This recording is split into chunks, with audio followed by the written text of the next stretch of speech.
Bismillahirrahmanirrahim. Assalamualaikum warahmatullahi wabarakatuh. Waalaikumsalam.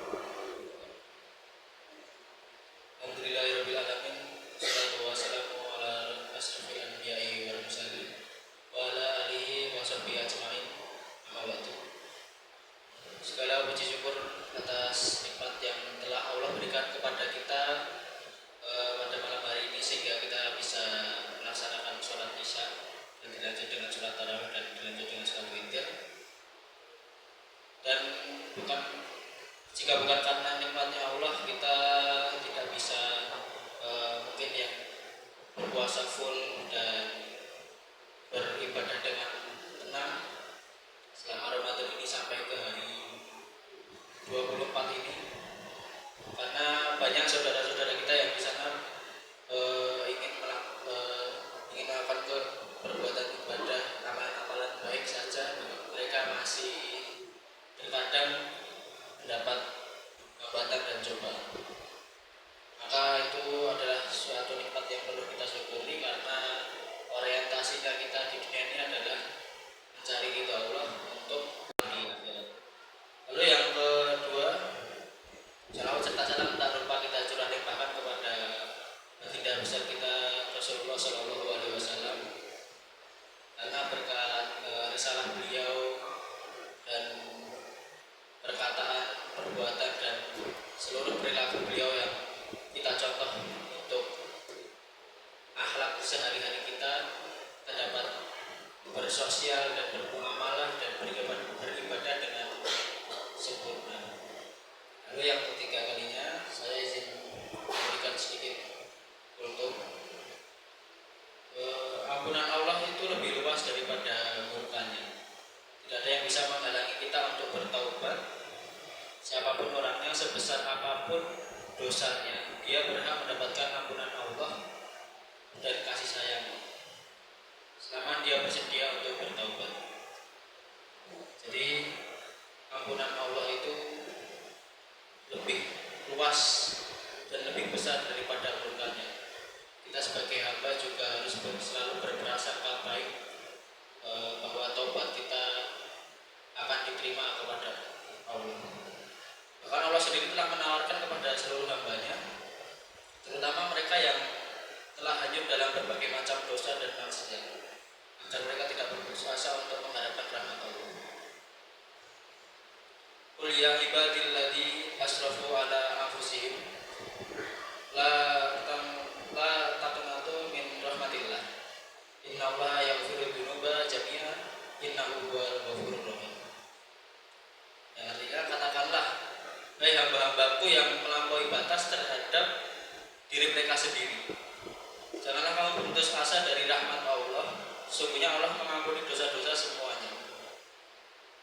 Sungguhnya dialah yang maha pengampun lagi maha penyayang. Dalam surat Az-Zumar ayat 53. Namun untuk bisa mendapatkan rahmat dan ampunan Allah, syarat mutlak yang harus dipenuhi adalah bertaubat. Karena itu dalam lanjutan ayat Allah menegaskan, wa anibu ila rabbikum wa aslimu lahu min qabli ayyatiyakum al-ajabu tsumma la tunzarun. Bertobatlah kepada Tuhanmu dan berserah dirilah kepadanya sebelum datang azab kepadamu, kemudian kamu tidak dapat ditolong. Surat Az-Zumar ayat 54. Taubat ini terlaksana semata karena adanya perasaan takut dan khawatir akan Allah SWT dan azab yang mungkin datang, serta adanya keinginan untuk mendapatkan kenikmatan berada di sisinya, bukan karena tuntutan dunia seperti demi menjaga kewibawaan, kedudukan dan kepemimpinan, serta alasan lainnya yang bersifat keduniawian yang selain alasan untuk Allah SWT semata. Menurut kitab Madarijus Shalihin dan Fathul Bari, semua dosa-dosa yang pernah dilakukan akan diampuni oleh Allah SWT melalui taubatan nasuha. Apabila yang percantik taubatnya, Allah SWT akan menggantikan semua kejelekan yang pernah dilakukan dengan kebaikan-kebaikan yang banyak. Demikian penjelasan kitab tersebut. Jadi ketika kita berpikir kalau sudah banyak sekali yang dosa yang kita perbuat,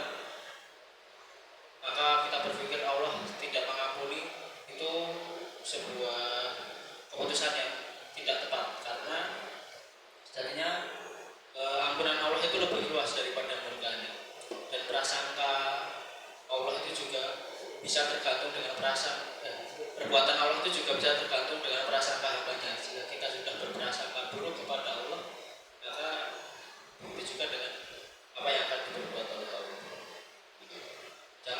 Jangan pernah pesimis ketika kita sudah merasa banyak dosa, merasa banyak perbuatan yang salah yang telah kita perbuat, karena manusia tidak luput dari kesalahan. Maka disitulah ajang kita untuk mencari ridho Allah dari kita berbuat kesalahan-kesalahan tersebut. Mau nggak kita untuk kembali kepada Allah? Polanya akan terjadi seperti itu terus. Jika polanya itu berhenti ketika kita berbuat maksiat dan kita tidak kembali pada Allah, maka itu yang disebut dengan tadi kufur nikmat Allah. Karena Allah sudah memberi nikmat, walaupun kita melakukan banyak kesalahan, Allah tetap memberikan kita kehidupan, memberi nafas, dan memberi jalan yang masih banyak tanpa kita sadari, tapi kita malah lebih menjauh dari itu. Disitulah Allah bisa murka. Sebuah kesalahan jika seorang hamba menganggap bahwa Tuhannya Allah tidak akan mengampuni dosa-dosanya.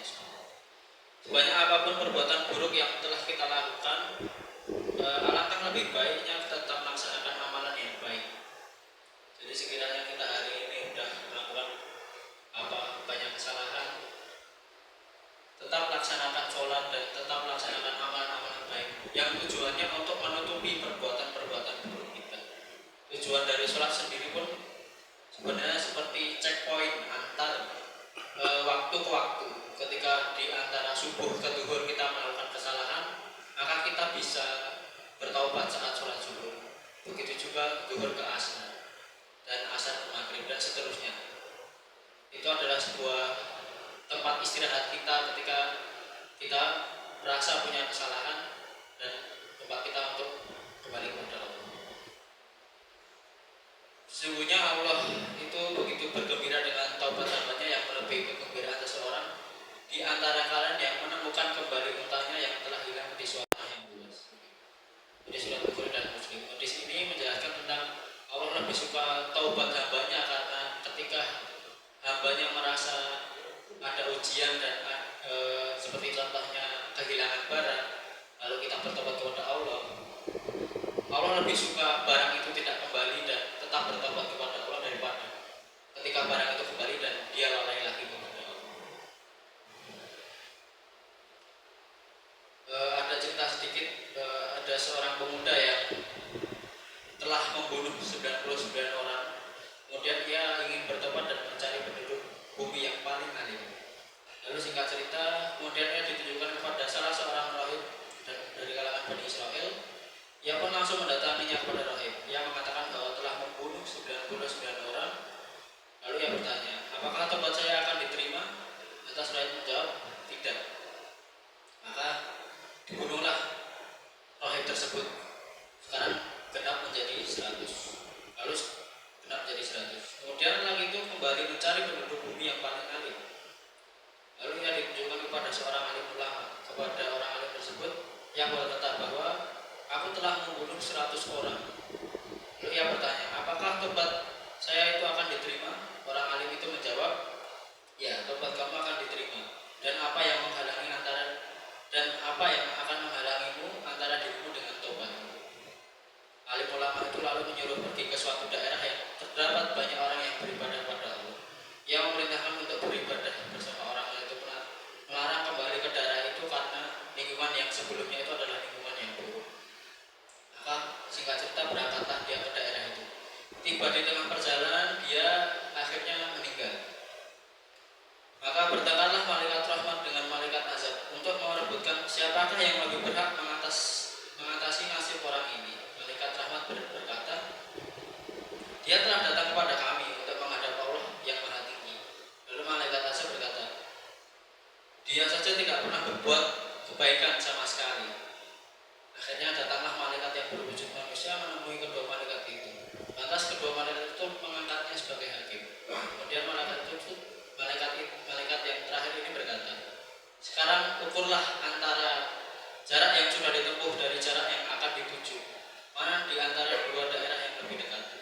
Lalu diukurlah dan jaraknya lebih dekat dengan yang dituju 1 jengkal. Lalu kedua malaikat itu sedang berjalan dan pada akhirnya pemuda itu dinyatakan sudah bertobat dan dimasukkan ke dalam surga. Di sini kita dapat menyimpulkan bahwa walaupun hanya sedikit saja langkah-langkah kita untuk bertobat kepada Allah, sekali belum dicabutnya nyawa dari diri kita itu belum termasuk terlambat. Jadi jangan pernah merasa kita sudah terlambat dan sudah terlalu jauh kepada Allah.